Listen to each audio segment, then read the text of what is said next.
एक बहुत बड़ा षड्यंत्र नागौर जिले के परबतसर में वीर तेजा जी के नाम से रचा गया, जिसमें पशु मेले के नाम पर वीर तेजा जी महाराज के नाम से जिन वीर तेजा जी महाराज ने गौ माता के लिए अपने प्राण दिए, उन वीर तेजा जी महाराज का नाम लेकर के एक पशु मेलों का आयोजन हो गया।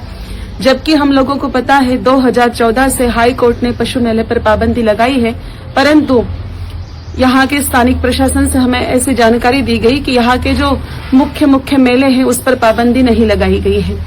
अगर हम चर्चा करने जाए तो अनियमितताएं बहुत है, जैसे कि 3 साल से छोटे गोवंश को हम नहीं ले जा सकते बाहर, तो यहाँ पर 2 साल के, 1.5 साल के, 1 साल के गोवंश को भी तस्करी के लिए भेजा जा रहा था।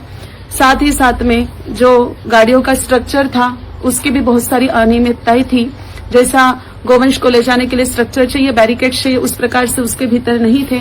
साथ ही साथ में जैसे कि जो गाड़ी की साइज थी उसके हिसाब से भी अधिक गोवंश उसमें ठूस करके भरा जा रहा था।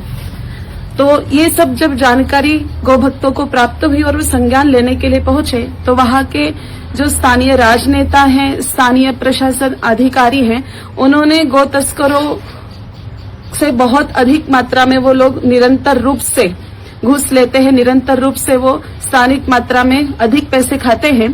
तो उन लोगों ने दबाव में आकर के, गौ तस्करों के दबाव में आकर के स्थानिक राजनेताओं के कहने से गौ भक्तों पर हमला करवाया है और साथ ही साथ में कुल्हाड़ी लेकर के गौ भक्तों पर भी हमला करवाया। उसके फुटेज, उसके वीडियो सारे हमारे पास हैं। गौ भक्तों को दौड़ा करके मारा है, घेर करके मारा है, और इतना ही नहीं, सारे गौ भक्तों पर लाठीचार्ज किया। गौ तस्करों ने मिलकर के पत्थरबाजी की और साथ पुलिस ने मिलकर के लाठीचार्ज किया गया और गौ भक्तों को दौड़ा करके मारा।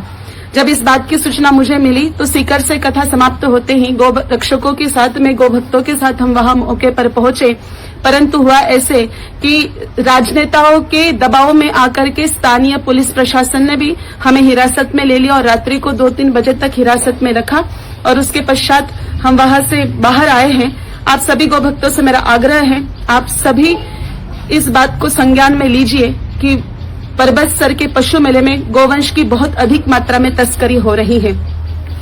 साथ ही साथ मैं आप सब लोगों को ये भी कहना चाहूंगी, हमारे राजस्थान के मुख्यमंत्री जी को भी मैं ये कहना चाहूंगी, आप कृपया करके संज्ञान में लीजिए कि आपके आंख में धूल डाल करके पीछे आपके राजनेता क्या कर रहे हैं।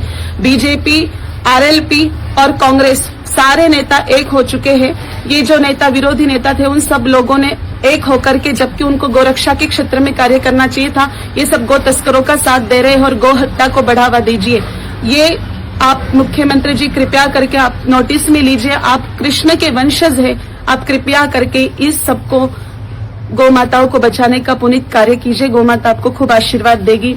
दूसरी बात, ये सब लोग कह रहे थे कि ये नंदी बाबा किसानों को देते हैं, परंतु ऐसा बिल्कुल भी नहीं है। जिन नंदी बाबाओं को ये लोग ले जा रहे थे, कुछ नंदी बाबा, क्योंकि हम लोग मौके पर थे, हमने देखा लंपी बीमारी से ग्रसित कुछ नंदी बाबा बहुत अधिक बीमार थे, कुछ नंदी बाबा बहुत अधिक कमजोर थे। तो ये कौन सी खेती करने वाले हैं। हाँ, पूर्व में भी जब इस प्रकार के मामले उठे थे और नंदी बाबाओं की तस्करी हुई थी, उस समय जो आधार कार्ड के एड्रेस थे वो भी फर्जी पाए गए। तो कहीं पर तो ये ऐसे कोई किसान उपस्थित ही नहीं थे जो लिस्ट हमें प्रशासन के द्वारा उपलब्ध करवाई गई थी। कहीं पर तो मर चुके थे, ऐसे किसानों के नाम ये लोग लिस्ट में हमें उपलब्ध करवाते हैं।